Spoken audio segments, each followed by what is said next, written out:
The whole purpose of this universe and the creation of these lower dimensional levels, we've plunged down into this reality here.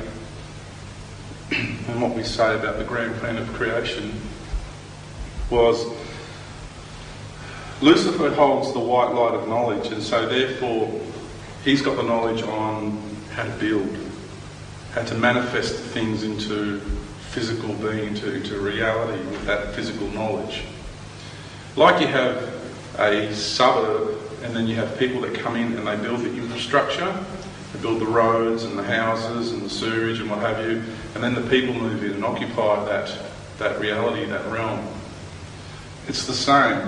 Lucifer with his or her minions, it's genderless,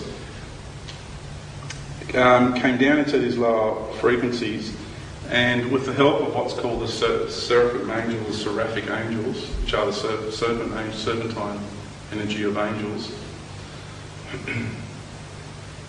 started manifesting life.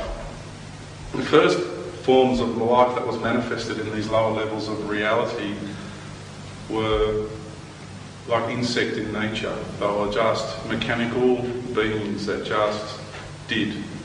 They didn't have much thought. They had no thought basically. They're just totally reactive on pretty much a physical, like a chemical reactive type of instinct. And they evolved over time, and some of the races of the insects became consciously aware, and then they moved on. And then after that they thought, well, we need a new form of life. We need these guys work in colonies, not much, they're not really able to think for themselves. So what happened was the next expression of life that was created was the serpent races. And I'm not going to use time frames because time is really of no relevance. I can't give you exact years, it's just not, you don't have numbers big enough.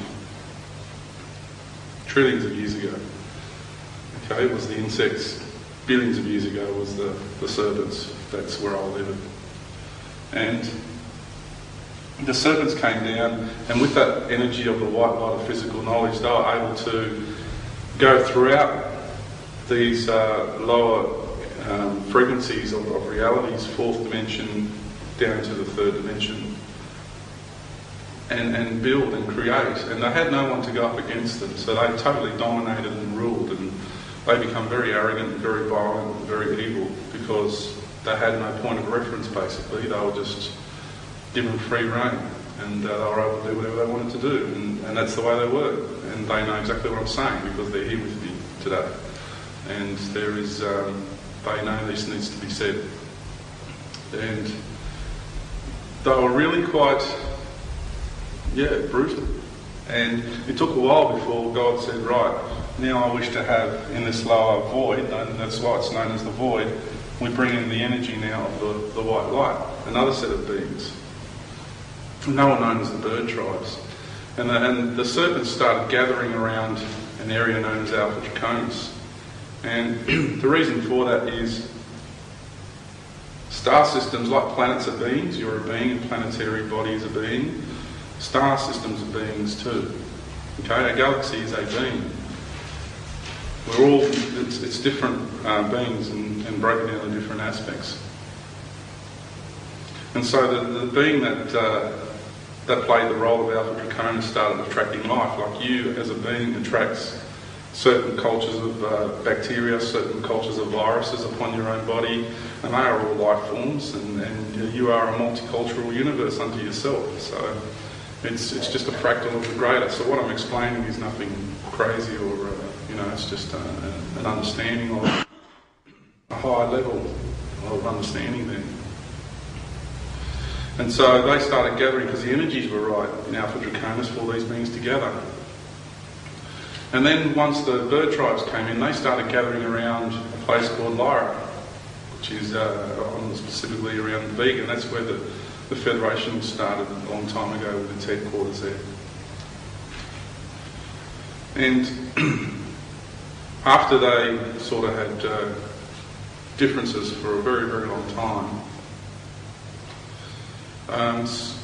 down the track, two other beings came into formation, and they were, and I know the names of these beings, they were two star systems, and one of the beings is called Osiris. Osiris is the entire Orion star league. That's who that is. The whole Orion system is one being known as Osiris, and then another system came into play was Pleiades. I don't know the name of that being as yet. And there was another star, third one that came into being was Sirius, and that is the being we know as Isis, or Isis. Now these beings, because they operate on a higher level, they have the ability to manifest into embodiment here in this plane. Okay? That's why they were around at the early times of Egypt. They played a role as well. So they not only have played a role on a level of being a star system, they have also come here and experienced the reality here as well on an individual basis to gather that experience as well. Isis, we call her, on Sirius we know her as Isis, which means she lives. That's what that represents. And that's the energy of the mother goddess, the feminine aspect of God. She lives, and she is. And that's a very important thing to know, because I'll get to that in a moment.